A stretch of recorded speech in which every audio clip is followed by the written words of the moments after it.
اعوذ باللہ من الشیطان الرجیم بسم اللہ الرحمن الرحیم الحمد للہ رب العالمین وصلی اللہ علی محمد وآلہ الطاہرین اللہم صل علی محمد وآل محمد وعجل فرج۔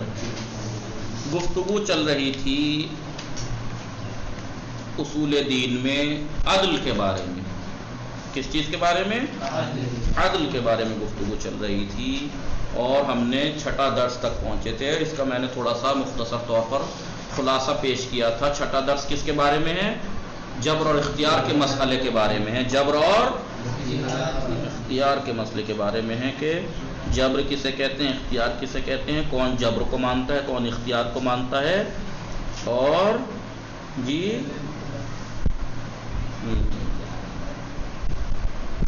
چلیے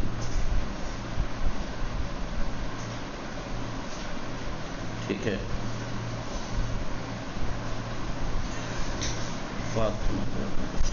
چلیے، پروردگار عالم کی عدالت کے مسئلے سے مربوط یعنی متعلق، اسی سے تعلق رکھنے والا اور نزدیک ترین، خدا کی عدالت سے نزدیک ترین بحث سے نزدیک ترین مسئلہ بھی ہے اور اس سے مربوط بھی ہے۔ کون سا مسئلہ؟ جبر و اختیار۔ تو یہ مسئلہ جبر و اختیار خدا کی عدالت سے نزدیک بھی ہے اور اس سے تعلق بھی رکھتا ہے۔ میں نے آپ کو اس دن بتایا تھا کیا تعلق رکھتا ہے کہ اگر ہم جبر کو مانیں تو کیا ہوگا؟ جبر کا مطلب کیا ہوا کہ انسان گناہ اگر کر رہا ہے تو وہ مجبور ہے، وہ خود نہیں کر رہا، اسے کرنے پڑ رہے ہیں، مجبور ہے وہ۔ پھر اگر خدا قیامت کے دن اسے جہنم میں ڈالے گا، خدا کہہ رہا گناہ گاروں کو سزا ملے گی، جہنم ملے گا، تو اب اسے جہنم میں اگر ڈالے گا تو وہ شکوہ نہیں کرے گا پروردگار میں تو مجبور تھا گناہ کرنے پہ۔ یہ تو عدالت کے خلاف ہوا مسئلہ کہ میں جب مجبور تھا۔ مثال آگے جا کے دیں گے۔ مثال کے طور پر ابھی آپ نارمل زندگی میں دیکھیے، نارمل زندگی میں آواز آ رہی ہے ہنا میں؟ جی آ رہی جی، اگر کوئی انسان، آپ گاڑی سے آپ جا رہی ہیں یا کوئی انسان جا رہا ہے، سڑک پہ جا رہا ہے، کوئی انسان آئے اس کا مرڈر کر دے تو اس پہ مقدمہ چلے گا نہیں چلے گا؟ جی، اسے جیل ہوگی یا نہیں ہوگی؟ جی جی، لیکن آپ نہیں، کوئی انسان سڑک پہ جا رہا ہے، پہاڑی علاقے میں، پہاڑ کے کنارے پہ ایک سڑک ہے، آپ نکلے جا رہا ہے ایک انسان گاڑی لے کے، اچانک سے اوپر سے پتھر گر جائیں، جیسے آج کل پہاڑوں میں، آج کل کے ہمیشہ سے پہاڑوں پہ سے کبھی کبھی بہت بڑے بڑے پتھر گرتے رہتے ہیں، وہ پتھر اڑپ کے آ جائے اور آ کے وہ گاڑی پہ گر جائے، کتنی تباہی مچاتا ہے؟ وہ مر گیا۔ تو کوئی انسان، عقل مند انسان ایسا ہے جو جا کے عدالت میں مقدمہ ٹھوکے پتھر کے اوپر؟ نہیں۔ کیوں پتھر کے اوپر مقدمہ نہیں ٹھوک رہا انسان جا کے کہ اس نے فلاں ہمارے رشتہ داروں کے تباہی مچا دی اور مر گئے اور گاڑی تباہ ہو گئی، لو جی اسے جیل ہونی چاہیے؟ کوئی عقل مند ایسا کیوں نہیں کرتا؟ کیونکہ اسے معلوم ہے کہ یہ پتھر کے اختیار کی بات نہیں ہے، وہ تو ایک قاعدہ ہے، اس کی وجہ سے اس کے اوپر جھٹکا لگا، اب وہ رڑکتا چلا جائے گا، وہ تو اس سے مجبور ہے، وہ آپ کے مجبوراً وہ لگا، اس کی کوئی اس میں وہ نہیں ہے۔ لہذا ہمیں ہر عقل مند انسان مانتا ہے کہ پتھر میں اور انسان میں فرق ہے۔ انسان اگر کسی کو مار رہا ہے تو اس کو سزا اس لیے ہے کہ تجھے اختیار تھا، تو نے اختیار رکھتے ہوئے مارا، لیکن پتھر کے خلاف مقدمہ نہیں کرے گا کوئی بھی عقل مند انسان، کیونکہ اسے معلوم ہے کہ اس میں پتھر کا کیا تعلق ہے۔ وہ تو اپنے جو اس کا اس پہ پریشر پڑنے کا جو پریشر ہے، وہ اوپر سے دھکا لگا یا کچھ بھی ہو، اس کے گرنے کی وجہ سے پتھر کے اوپر مقدمہ نہیں ہوگا، کیونکہ وہ اس کے اختیار کی بات۔ یہی مسئلہ یہاں پہ ہے۔ اگر مثلا انسان اپنے عام زندگی میں اپنے کاموں میں آزاد نہ ہوتا، مختار نہ ہوتا، تو پھر جنت و جہنم کا مسئلہ بیکار ہے۔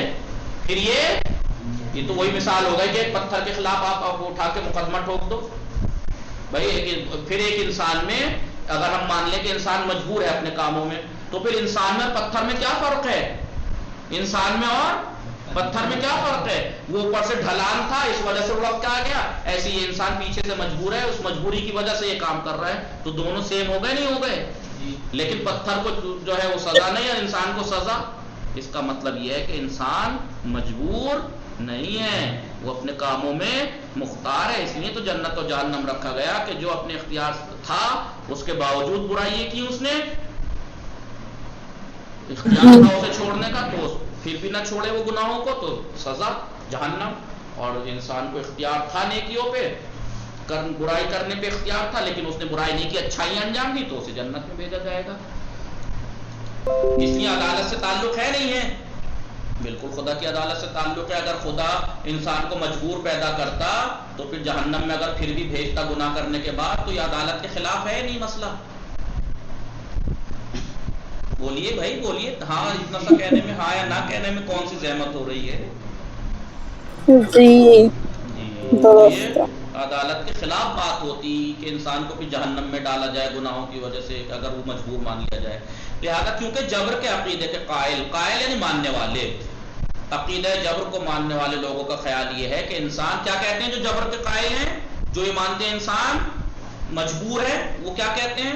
انسان اپنے ہر عمل میں، روش اور گفتگو میں با اختیار نہیں ہے، اسے اختیار نہیں ہے، بلکہ اس کے جسم کی تمام حرکات ایک مشین کے پرزوں کی مانند ہیں۔ ابھی آپ کے پاس ایک جنریٹر ہو، آپ اس میں کک ماریے، سیلف ماریے، کک ماریے، وہ سٹارٹ ہو جائے گا نہیں ہو جائے گا؟ تو وہ جنریٹر کس چیز کا مجبور ہے؟ ایک لائٹ کا مجبور ہے، لائٹ آ جائے گی تو حرکت کرے گا۔ ایسے انسان ہے، پیچھے سے لائٹ ڈالی اور اس نے کام شروع کر دیا، کیا اچھا یا برا، مجبور ہے بیچارہ۔ تو ان لوگوں کا یہ خیال ہے جس طرح ایک مشین کے تمام پرزے جبری طور پر، مجبوری طور پر حرکت کرتے ہیں، جب آپ نے ایک دفعہ کک مار دی، جنریٹر میں ہتھی مار دی، اب وہ مجبوراً چلے گئی وہ۔ اسی طرح انسان میں بھی پیچھے سے اللہ نے بس ایک چابی بھر دی ہے، بس سمجھ لو، اب وہ تو کرے گا مجبوراً کام، ٹھیک ہے۔ اب یہ ہے جی، اس کے بعد یہ سوال پیدا ہوتا ہے کہ جبر و اختیار کا عقیدہ خدا کے عدل کے مسئلے سے کیا مناسبت رکھتا ہے، جو میں نے ابھی بتایا۔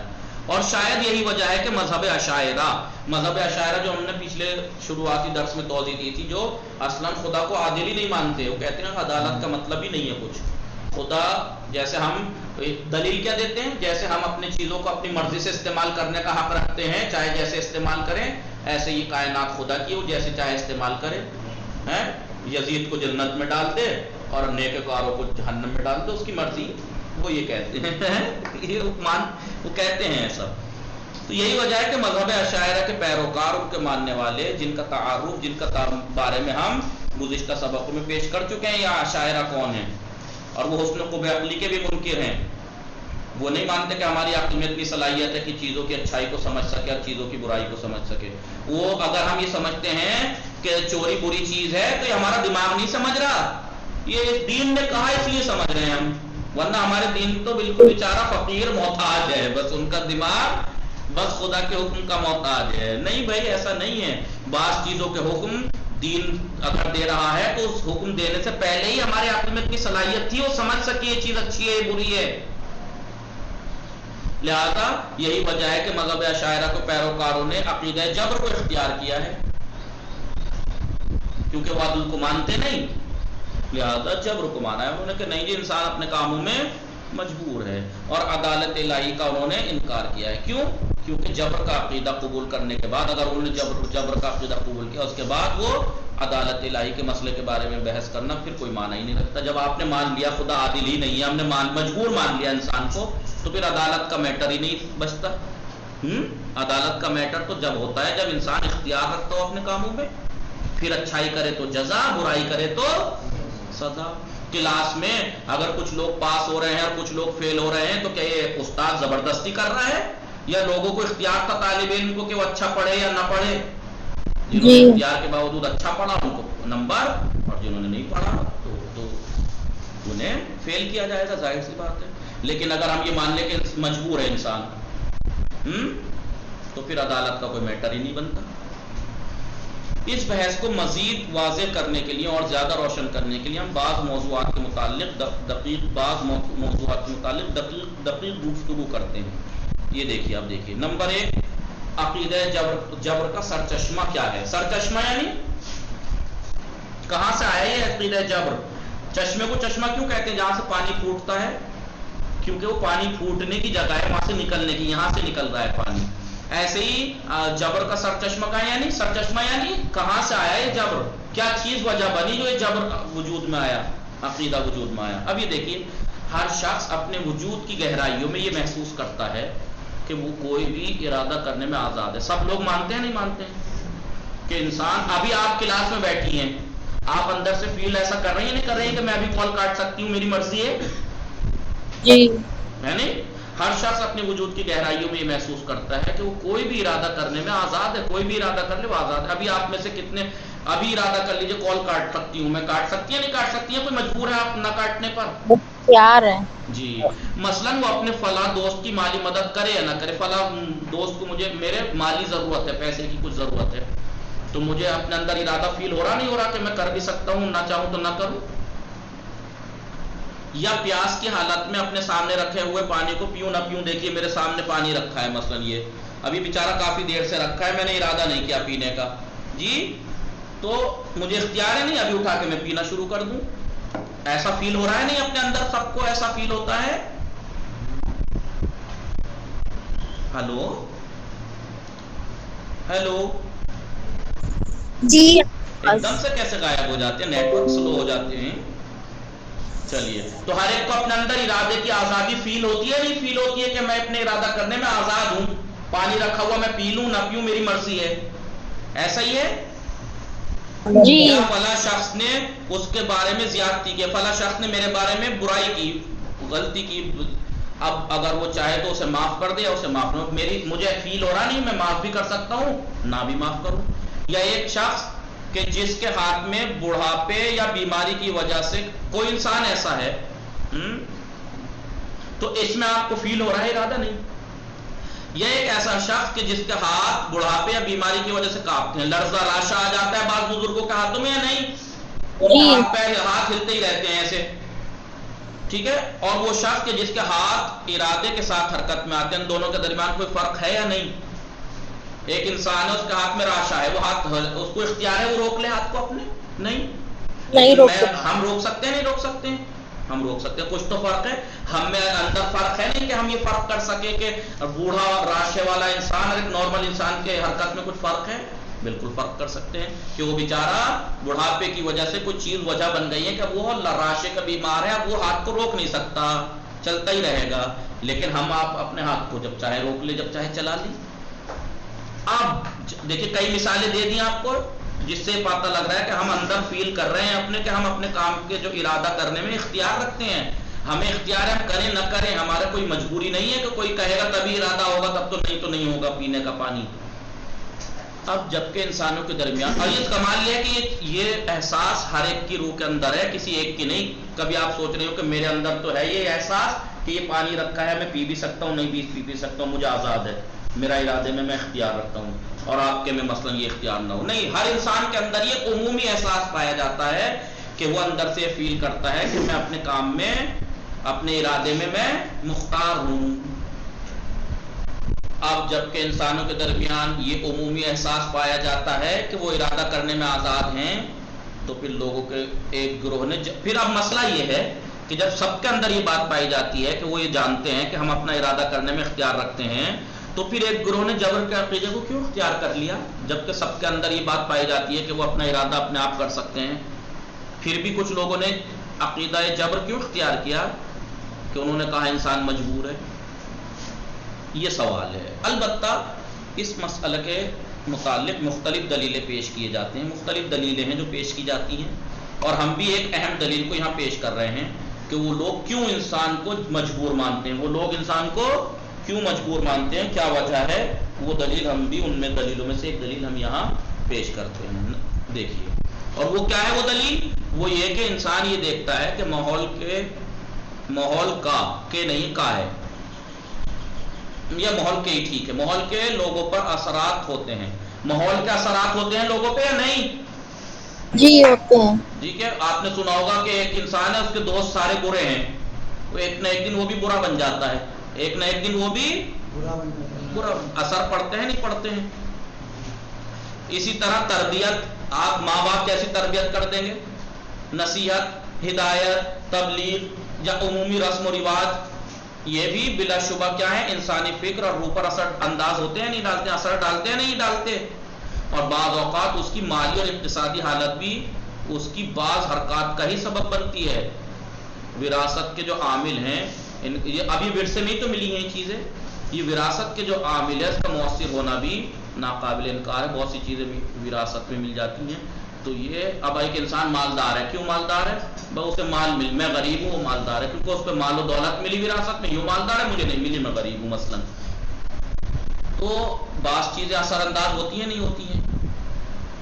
یہ تمام امور اس بات کا سبب بنتے ہیں کہ انسان یہ اب یہ تمام چیزیں سبب بنتی ہیں کہ انسان یہ سوچتا ہے کہ انسان کو اختیار نہیں ہے، میں تو مجبور ہوں، میری تربیت ہی ایسی کی گئی ہے، میں ایسے ماحول میں پلا بڑا ہوں، میں تو مجبور تھا کہ برا ہی بنوں، میں برے ماحول میں رہتا تھا، میں تو مجبور تھا کہ برا ہی بنوں، اچھا بننا ممکن ہی نہیں تھا.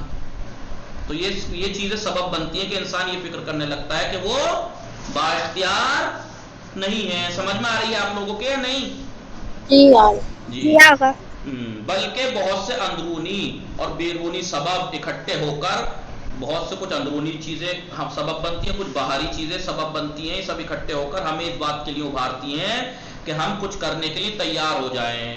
بھائی اگر بہت سی اندرونی جذبہ یہ وہ اور ادھر ادھر سے یہ سب چیزیں اکٹھا ہو کے ہمیں مجبور کرتی ہیں کہ ہم یہ کام کریں، اگر یہ ہے اور اگر یہ عوامل نہ ہوتے تو بہت سے کام ہم کرتے ہی نہیں، سرزد ہی نہ ہوتے، ہم سے انجام ہی نہ ہوتے. لہذا اس کا سے نتیجہ یہ نکال لیتے ہیں بعض لوگ، تو مجبور ہے انسان، کبھی معاشرے سے مجبور ہے، کبھی ثلاثی سے مجبور ہے. یہ سب ان تمام امور کو ہم کیا کہتے ہیں؟ ماحول کا جبر کہتے ہیں. کیا کہتے ہیں؟ ماحول کا جبر، اقتصادی مال و دولت کا شرائط کا جبر، بزنس کا جبر، تعلیم و تربیت کا جبر. ایک انسان ہے تو اس کے ماں باپ نے بچپن سے اسے ایک خاص طرح سے تربیت کی، اب وہ کیا کہے گا؟ فلاں آدمی سے کہیں کہ فلاں آدمی آیت اللہ خمینی اتنے اچھے بن کے نکلے کہ انہوں نے پوری دنیا میں انقلاب برپا کر دیا. ایک فلاں تھا اس نے پورے اپنے معاشرے کو ڈبو کے رکھ دیا. تو بھائی آپ کہیں گے کہ بھائی امام خمینی تو نیک معاشرے میں، اچھے معاشرے میں پلے بڑے تھے، ان میں ان کی کیا خاص بات تھی؟ وہ تربیت ہی ان کی. یہ فلاں آدمی برا بنا، بھائی جب اس کی تربیت ہی گندے ماحول میں ہوئی ہے تو وہ تو مجبور تھا گندا ہی بنے. کس نے کہا کہ گندے ماحول میں پل کے ہمیشہ گندے ہی بنتے ہیں لوگ؟ تو آپ دیکھیں کتنے لوگ ہیں جو گندے معاشرے سے، برے معاشرے سے بھی اٹھ کر نام روشن کرتے ہوئے نظر آتے ہیں. کیوں؟ کیونکہ انہوں نے ارادہ کر لیا ہے کہ مجھے گندگی میں رہ کر گندگی نہیں اپنانی ہے. سمجھ میں آ رہے ہیں نہیں آ رہے ہیں؟ یہ ضروری یہ تھوڑا ہی ہے کہ ماحول اگر خراب ہے تو مجبور ہو گیا انسان خراب ہی بنے گا. نہیں، آپ ارادہ اپنا مضبوط کیجئے. آپ ڈھیٹ ہیں، وہ انسان ڈھیٹ ہے کہ جو معاشرے میں رہ کے اپنے آپ کو ان جیسے بننے پہ مجبور کر سمجھ لیتا ہے، کوشش ہی نہیں کرتا سدھرنے کی کوشش کرے تو کیوں نہیں، کتنے بھی گندے ماحول میں پلا ہو پھر بھی اچھا بن کے نکل جاتا ہے. دیکھا آپ نے نہیں دیکھا ایسے لوگ دنیا میں؟ یزید کے دربار میں رہ کے اس کی بیوی نیک تھی نہیں تھی؟ اگر ماحول کا جبر ہوتا تو وہ بھی تو بری ہوتی. اس کا مطلب اگر کوئی گندے ماحول میں رہ کے گندا ہوا ہے تو وہ مجبوری میں گندا نہیں ہوا ہے، اسے اختیار تھا اچھا بننے کا، لیکن اس نے کاہلی لیچڑ پن دکھا کے ان جیسا بن گیا. وہ کوشش کرتا تو اچھا بھی بن سکتا تھا، ورنہ اگر گندے ماحول میں رہو کے سب گندے ہی ہوتے تو پھر جو یزید کے محل میں یا فرعون کے محل میں آسیہ تھی نہیں تھی؟ جناب آسیہ دیکھیے کتنے برے اور فرعون اور یزید سے بدتر دنیا میں کوئی ہوں گے؟ اتنے بدتر ماحول میں رہ کے بھی اگر کوئی اچھا ہے تو کیا مطلب ہوا؟ اس کا مطلب وہ ماحول سے مجبور نہیں تھا جو ان لوگوں نے لیچڑ لوگوں نے کہہ دیا کہ انسان تو حالات سے، کبھی ماحول سے، کبھی تعلیم و تربیت سے مجبور ہو جاتا ہے. نہیں ایسا کچھ نہیں ہے. سب یہ ان لوگوں کی باتیں ہیں جو کاہل لوگ ہوتے ہیں، جو اپنے آپ کو بدلنا نہیں چاہتے، جو لوگ گندے ماحول میں رہ کر یا ترقی نہیں کرتے ہیں اور اپنی ترقی نہ کرنے کو ماحول کی مجبوری بتا کے اپنے آپ سے پلہ جھاڑ لیتے ہیں کہ بھائی تو غریب ہوں، میں تو کیا کرتا، میرے تو حالات ہی اتنے گندے تھے اور میرے تو وراثت میں کچھ ملا ہی نہیں. اور یوں آپ مالدار لوگوں کو اٹھا کے تو دیکھیے کتنی غربت سے نکلے ہیں وہ. تو آلسی دن بھر جب پڑا رہے گا گھر میں، تو آلسی جب دن رات گھر میں پڑا رہے گا، نکلنے کا نام نہیں لے گا، تو کبھی مالدار ہو جائے گا یہ؟ اسے پیسہ مل جائے گا یا غربت میں لیچڑ پن میں پڑا رہے گا یہ؟ اب اس سے کہو کہ بھائی تو غریب کیوں ہے؟ کہا کہ وہ تو میں تو مجبور ہوں. مجبور ہوتا تو کیوں ہوتا؟ تو گھر سے نکل، محنت کر. لہذا ایسے لوگ جو لیچڑ پن کے لوگ ہوتے ہیں وہ لوگ آ کے کہتے ہیں وہ میں تو مجبور تھا، ماحول میں ایسے تھا، میں تعلیم و تربیت میری ایسی ہوئی، یہ ہوا وہ ہوا. ان چیزوں میں تو سمجھ میں آیا جبر کا عقیدہ کہاں سے نکلا.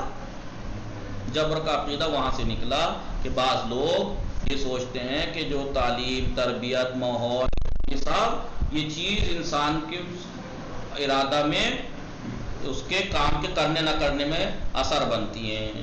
لہٰذا ایک گندے معاشرے میں فلاں انسان اچھا ہے کیونکہ وہ اچھے معاشرے میں تھا، مجبور تھا کہ اچھا ہی بنے. آپ دیکھو کتنے اچھے اچھے معاشرے میں پل کے بھی کتنے گندے گندے لوگ ہوتے ہیں. ہوتا ہے نہیں ہوتا ایسا؟ اور کتنے گندے گندے معاشرے اور ماحول میں رہ کے بہت سے لوگ کتنے اچھے بھی نکلتے ہیں. لہٰذا اگر مجبوری ہوتا تو پھر یہ برے معاشرے سے اچھا کیسے بنا اور وہ اچھے معاشرے سے برا کیسے بنا؟ اگر مجبوری تھا تو اس سے پتہ لگتا ہے کہ اگر کوئی برے ماحول میں برا بنتا ہے تو اپنے لیچڑ پن سے برا بنتا ہے، اور اگر کوئی برے ماحول میں اچھا بنتا ہے تو اپنے ارادے کو مضبوط کر کے محنت کر کے اچھا بنتا ہے. اس کا مطلب وہ اپنے ارادے میں مختار ہے. لہذا یہاں سے عقیدہ جبر نکلا. دوسرا، جبر کے معتقد افراد وہ افراد جو اعتقاد رکھتے ہیں جبر کا، ان کی غلط فہمی کی اصل وجہ کیا ہے؟ یہ غلط فہمی مان لی انہوں نے کہ بھائی جبر مجبور ہے انسان. اس کی وجہ کیا ہے؟ غلط فہمی کی اصل وجہ کیا ہے؟ وہ یہ ہے کہ وہ غور و فکر کرتے وقت، جب وہ غور و فکر کرتے ہیں تو وہ اس وقت ایک بنیادی نقطے کو بھلا بیٹھتے ہیں. وہ بنیادی نقطہ کیا ہے؟ وہ یہ ہے کہ بحث جو ہے وہ مختلف اور ناقص اسباب میں نہیں ہے. ناقص سبب کے بارے میں نہیں ہے بلکہ کامل اسباب کے بارے میں ہے. ٹھیک ہے، ماحول اور رواج سبب بعض ٹائم انسان کے برا بننے میں سبب بن جاتے ہیں، لیکن کیا یہ مکمل یہی چیزیں سبب بنی ہے انسان کے برا بننے میں؟ یا یہ تھوڑا سی ایک چیز ہے کہ اس سے بھی وہ انسان بن سکتا ہے، لیکن کیا ماحول میں گندے ماحول میں رہ کے اچھا نہیں بن سکتا تھا؟ وہ بن سکتا تھا. یعنی کوئی بھی شخص ماحول، رواج اور اقتصادی عوامل کا انسانی ہم اس بات کا انکار نہیں کر رہے کہ برا ماحول برا بننے کا اور اچھا ماحول اچھا بننے کا ایک طرح سے سبب ہے. بعض ٹائم ایسا ہوتا ہے، زیادہ چانس ہوتے ہیں کہ برائی میں رہ کے انسان برا بنے، لیکن کیا یہ پوری علت یہی سبب ہے برا بننے کا انسان کے؟ مجبور ہونے کا سبب ہے یہ نہیں. کوئی بھی اس انسانی افعال اور اس کی فکر میں اثر انداز ہونے کا کوئی بھی انکار نہیں کر سکتا. ہم مانتے ہیں گندی تربیت کا اثر، ماحول کا اثر فرق پڑ کر سکتا ہے، لیکن یہ ناقص اسباب ہیں. اصل بحث ہماری ہے ان تمام اسباب کے باوجود پھر بھی آخری فیصلہ تو ہمیں کرنا ہوتا ہے نا. ماحول گندا تھا، تربیت گندی تھی، اس کے بعد بھی ارادہ تو ہمیں ہی ہے نا، کیونکہ ہم واضح طور پر احساس کرتے ہیں حتیٰ کہ غلط اور طاغوتی نظام جو شاہی بادشاہی نظام ہے، کوئی انسان بہت سے لوگ اور یہ پتہ ہے کون لوگ یہ والا عقیدہ پھیلاتے ہیں؟ بنی امیہ نے جیسے پھیلایا تھا، یا آج کل دنیا میں جو لوگ مسلسل حکومت کرنا چاہتے ہیں وہ لوگوں میں کیا فکر پھیلاتے ہیں؟ اللہ نے کیا ہے ایک کو، اس لیے تاکہ لوگ آواز ہی نہ اٹھا سکیں یہ سوچ کے کہ اللہ کر رہا ہے، تو یہ تو اللہ کر رہا، ہم تو مجبور ہے، اللہ کر رہا کہ ہمارے اوپر ظالم کو مسلط کر رکھا ہے.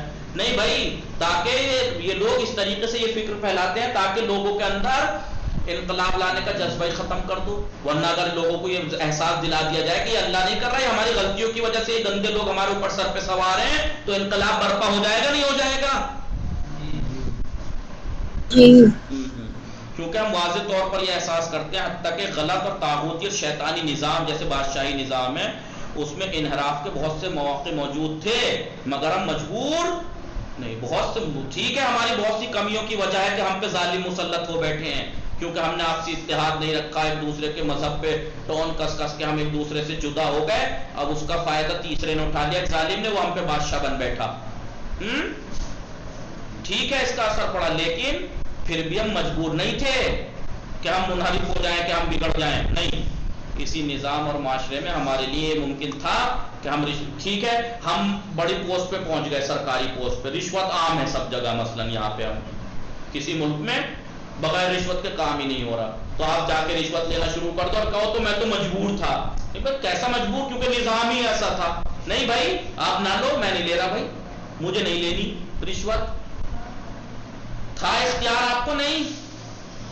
فساد اور فحاشی کے اب ہمارے بعض ملکوں میں فحاشی گندگی کے مرکز کھول رکھے ہیں، کہیں پہ جوا خانے کھلے ہوئے ہیں، کہیں پہ شراب کے بار کھلے ہوئے ہیں، کہیں نائٹ بار، لڑکی ناچنے کے گندے گندے چیزیں کھلی ہوئی ہیں. تو اگر یہ کھلی ہوئی ہیں تو اس کا مطلب ہم مجبور ہو گئے کہ ہم وہاں جائیں؟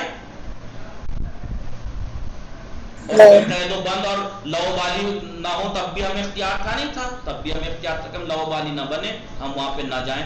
تب بھی ہمیں اختیار تھا. لہذا ان مواقع کو ہم علت تامہ سے الگ کرنا ضروری ہے. ٹھیک ہے بعض ماحول اثر انداز ہوتے ہیں لیکن وہ تام نہیں ہے. خالی گندا ماحول پورا کا پورا سبب نہیں بنا ہمارے گندا بننے کا. پھر بھی ہمیں اختیار تھا, ہم اچھا بن سکتے تھے. اس کو الگ کرنا ضروری ہے. یہی وجہ ہے, یہی دلیل ہے کہ بہت سے افراد جو غیر مہذب خاندان سے یا پست ماحول میں پرورش پاتے ہیں یا وراثت کے اعتبار سے غیر مناسب مسائل کا انہیں سامنا کرنا پڑتا ہے, اس کے باوجود اپنے لیے وہ الگ اور صحیح راستے کا انتخاب کر سکتے ہیں, نہیں کر سکتے. یہاں تک کہ بہت سے یہی افراد اس قسم کے ماحول اور معاشرے کے خلاف کام کرتے ہوئے اسے بدل کر ایک انسان پورے معاشرے کو بدلنے کی قوت رکھتا ہے, نہیں رکھتا ہے. دیکھو کیسے برے ماحول سے آنے کے بعد ایک انسان اچھا نکل گیا اور اس نے خود نہیں بدلا, پورے ماحول کو بدل کے رکھ دیا. ہوتا ہے نہیں ہوتا ہے. اس کا مطلب انسان اپنے ارادے میں اختیار ہے. وہ گندا بن رہا ہے تو اپنے ارادے سے بن رہا ہے گندے ماحول میں رہ کے, اور اگر وہ اچھا بن رہا ہے تو اپنے ارادے سے بن رہا ہے. ورنہ اگر یہ بات ضروری ہوتی کہ تمام افراد ماحول کی وجہ سے, کلچر کی وجہ سے, زمانے کی ہوا اور کی اتباع کرتے ہوئے, اس کی پیروی کرتے ہوئے ایسا ہوتے تو دنیا میں کبھی بھی کوئی انقلاب ہی برپا نہ ہوتا. دنیا میں جتنے بھی انقلاب برپا ہوئے ہیں وہ ظلم کے خلاف جو کھڑے ہوئے ہیں, یعنی تمام لوگ ایک طرف جا رہے تھے, ایک انسان اس کے خلاف کھڑا ہوا نہیں ہوا. کربلا واقع ہوئی, امام حسین, ساری دنیا یزید کی بیعت کر چکی تھی, نہیں کر چکی تھی, غلط ہو گئے تھے سب, نہیں. تو اگر ایسا ہی ہوتا کہ ماحول کی وجہ سے سبب بن جاتا ہے کہ انسان برا بنے, تو نعوذ باللہ کربلا والوں نے انقلاب کیسے برپا کر دیا, امام خمینی نے انقلاب کیسے برپا کر دیا, مہاتما گاندھی نے انقلاب ظلم کے خلاف کیسے برپا کر دیا. اگر یہی طے تھا کہ ماحول کی وجہ سے اثر یہی سبب بنتا ہے کہ انسان مجبور ہے کہ ویسا ہی بنے, تو پھر گاندھی کیوں نہیں بنے غلام اوروں کی طرح جی. لہذا اس سے پتہ لگتا ہے کہ ہم اپنے ارادے میں اختیار کتنے ہی ہم, ٹھیک ہے بعض چیزوں کا اثر پڑتا ہے لیکن آپ یہ کہیں کہ یہی چیز سبب بنی ہے, یہ نہیں ہو سکتا. باقی انشاءاللہ کل پڑھیں گے. وصلی اللہ علی محمد و آلہ محمد. اللہم صلی علی محمد.